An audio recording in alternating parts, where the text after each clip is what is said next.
आते हैं। उत्तराखंड बीजेपी प्रदेश अध्यक्ष महेंद्र भट्ट ने कांग्रेस विधायकों को खुला ऑफर दिया।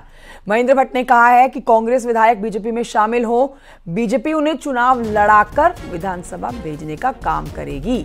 वहीं महेंद्र भट्ट के बयान पर अब कांग्रेस प्रदेश अध्यक्ष करण माहरा ने भी पलटवार किया है।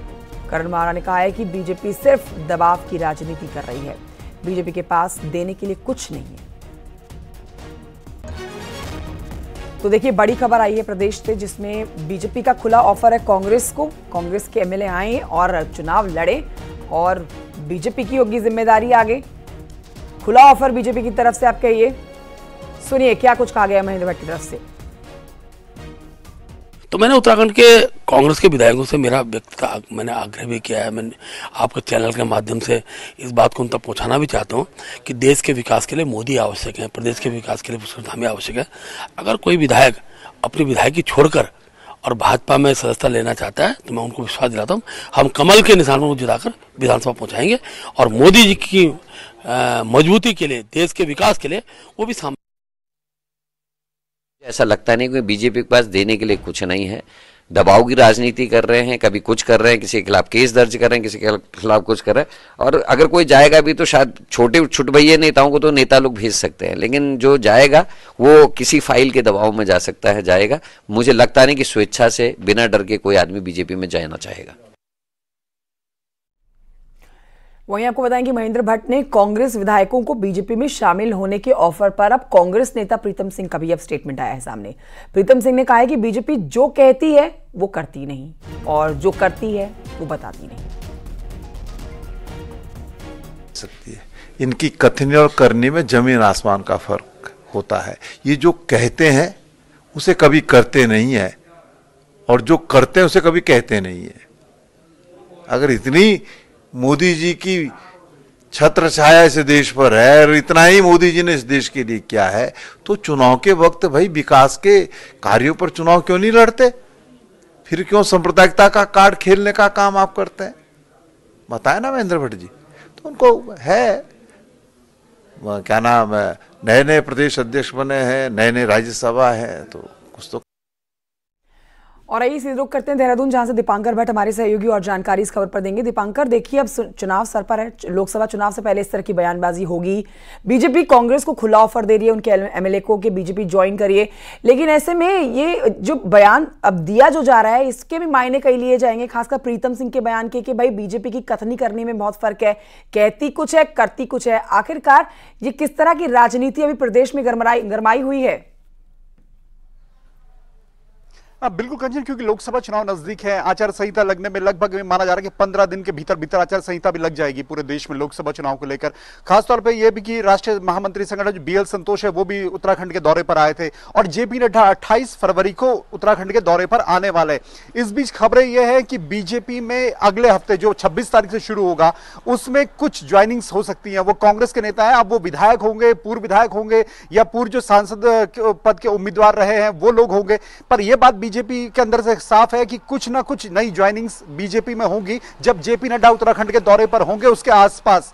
इस बीच में महेंद्र भट्ट जो बीजेपी के प्रदेश अध्यक्ष, उनका साफ तौर पे कहना कि कांग्रेस के जो विधायक पार्टी छोड़कर बीजेपी में आएंगे, भारतीय जनता पार्टी उन्हें अपने टिकट पर चुनाव लड़वाएगी और उन्हें विधानसभा भेजेगी, यानी ओपन ऑफर यहां पर दिया गया है। तो क्या बीजेपी इतनी बड़ी सेंधमारी यहां पर कर पाएगी? अगर बीजेपी यहां पर एक या दो विधायकों भी कांग्रेस के तोड़ती है, क्योंकि 19 विधायक अभी कांग्रेस के हैं, तो ये कहीं ना कहीं कांग्रेस के लिए बड़ा नुकसान होगा। और अभी तक ये बातें अंदर खाने चलती थी, लेकिन आज महेंद्र भट्ट ने जिस तरह का बयान दिया कि खुला ऑफर है कि आप आइए और हम आपको चुनाव लड़ा के विधानसभा भेजेंगे, ये कहीं ना कहीं कांग्रेस इससे कमजोर होगी, कांग्रेस पर कई सवाल खड़े होंगे और राजनीति जरूर। और यही बात करण माहरा भी कह रहे हैं। संपर्क में दीपांकर, बहुत शुक्रिया आपका जानकारी के लिए।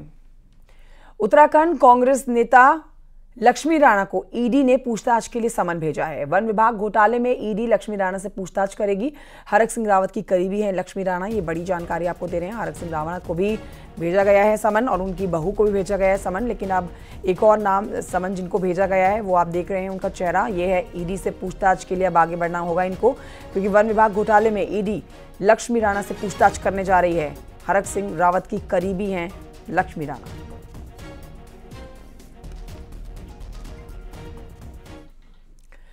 कांग्रेस के नेता और पूर्व मंत्री हरक सिंह रावत जो हैं उनकी मुश्किलें बढ़ती हुई दिखाई दे रही हैं। हरक सिंह रावत को पूछताछ के लिए ईडी ने समन भेजा हुआ है। हरक सिंह रावत से ईडी पूछताछ करेगी और हरक सिंह रावत की बहू अनुकृति रावत को भी अब समन जारी किया गया है। दोनों को पूछताछ के लिए बुलाया गया है। प्रवर्तन निदेशालय ने पूछताछ के लिए 29 फरवरी को दोनों को आने का आदेश दिया है। सवालों के जवाब देने होंगे दोनों पुत्रवधू और हरक सिंह को।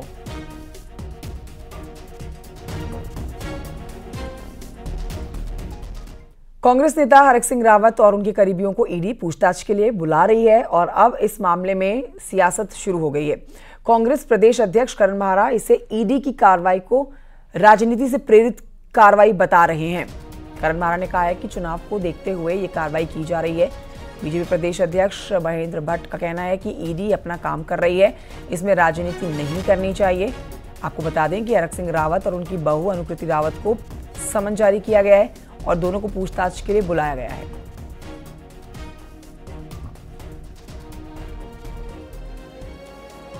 कुल चुनावी है, राजनीतिक चश्मे से ये काम किया जा रहा है। जब विजिलेंस ने जांच की, उस जांच को नहीं करे ना सरकार, क्यों नहीं सरकार ने चाहा? और ठीक चुनाव के टाइम में ये क्यों? ये प्रकरण तो पिछले 3 साल से चल रहा है। 3 साल की देरी ईडी को आने में क्यों लग गई? ये सारे ऐसे विषय हैं जिसमें जनता जवाब चाहती है, जनता समझती है और जनता ये भी देख रही कि बीजेपी किसी भी कीमत पे चुनाव जीतने के लिए कुछ भी करने। ईडी की अपनी काम करने की अपनी पद्धति होती है। उस पद्धति के आधार पर जहाँ भी इस प्रकार का भ्रष्टाचार दिखाई देता है सब जगह जाते हैं और ऐसा नहीं कि वो पहली बार हो रहा है। हर सरकारों में इस प्रकार की कार्रवाइयाँ हुई है। ये ठीक है, कांग्रेस को उसमें सहयोग करना चाहिए और दूध का दूध पानी का पानी हो, इसका हम अपेक्षा करते हैं। देहरादून से इस समय एक बड़ी खबर आ रही है जहां पर UCC rules making implementation committee की बैठक हुई है और बीजापुर स्टेट गेस्ट हाउस में पूर्व मुख्य सचिव शत्रुघ्न सिंह की अध्यक्षता में इस मीटिंग में दून विश्वविद्यालय कुलपति सुलेखा डंगवाल सहित शासन के आला अधिकारी मौजूद रहे। यूसीसी रूल्स और रेगुलेशन को लेकर कमेटी बनाई गई है जो जल्द ही यूसीसी को लेकर रूल्स बनाएगी। आज ये तय हुआ है कि इस काम के लिए एक उप समिति लगातार काम करेगी डेली बेसिस पे, ताकि कम से कम समय में इसे कार्य रूप में परिणत किया जा सके। उस उप समिति में मनु गौड़ जी हैं जो रूल्स फॉर्मेशन की समिति है। इसके अलावा एडीजी साहब हैं, ये उस समिति के सदस्य होंगे। एडिशनल सेक्रेटरीज हैं, वो लोग इसके समिति के सदस्य होंगे। उम्मीद ये की जाए, वो लोग ये भी कोशिश करेंगे कि लॉ के किसी एक्सपर्ट को इसमें डालें या लॉ इंटर्न को लेके उसकी मदद करें, क्योंकि काम कम समय में बहुत। और आइए आपको सीधे लिए चलते हैं। मुख्यमंत्री पुष्कर सिंह धामी इस समय हरिद्वार के दौरे पर है, सुनते हैं।